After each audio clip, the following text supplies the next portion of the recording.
Commissioner Shri યુવક સેવા અને સાંસ્કૃતિક પ્રવૃત્તિઓ ગાંધીનગર આયોજિત અને જિલ્લા યુવા વિકાસ અધિકારી જિલ્લા યુવા અને સાંસ્કૃતિક પ્રવૃત્તિઓની કચેરી દાહોદ સંચાલિત મધ્ય ઝોન પ્રદેશ કક્ષા ઉમંગ ઉત્સવ બ્લાઇન્ડ વેલફેરમાં આયોજન કરવામાં આવ્યું છે।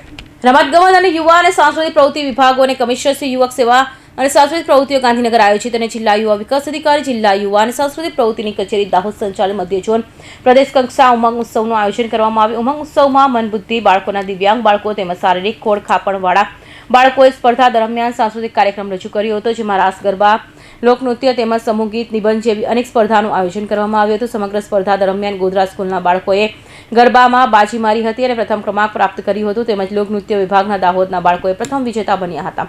કાર્યક્રમ દરમિયાન જિલ્લા યુવા વિકાસ અધિકારી જિગ્નેશ ડાભી તેમજ બ્લાઇન્ડર વેલફેરના સેક્રેટરી યુસુફભાઈ કાપડિયા, માનવ સંસ્થાના શિક્ષકો અને ટીમ લીડરો ઉપસ્થિત રહ્યા હતા। કાર્યક્રમનું સંચાલન અંકલ પિનલભાઈએ કર્યું હતું। પધારેલા નિર્ણાયકો બાળકોએ સાથે ડાન્સ કરી ખૂબ જ આનંદ મેળવ્યો અને ભવિષ્યમાં આવા બાળકો જ્યારે પણ તમારી જરૂર હશે તો કોઈ પણ પ્રકારની પ્રવૃત્તિ કરાવી હોય તો તમારી સાથે છીએ તેવું આશ્વાસન આપ્યું હતું। મધ્ય ઝોન પ્રદેશ કક્ષા ઉમંગ ઉત્સવ સ્પર્ધા 2025-2026માં ભાગ લીધેલા અને કૃતિઓ વિજેતા જાહેર સર્વેને અભિનંદનની સાથે પ્રમાણપત્ર, ટ્રોફી, પાણીની બોટલ, કૂદવાની રસ્સી આપવામાં આવી હતી। સુરેશ કાપડિયા, દાહોદ।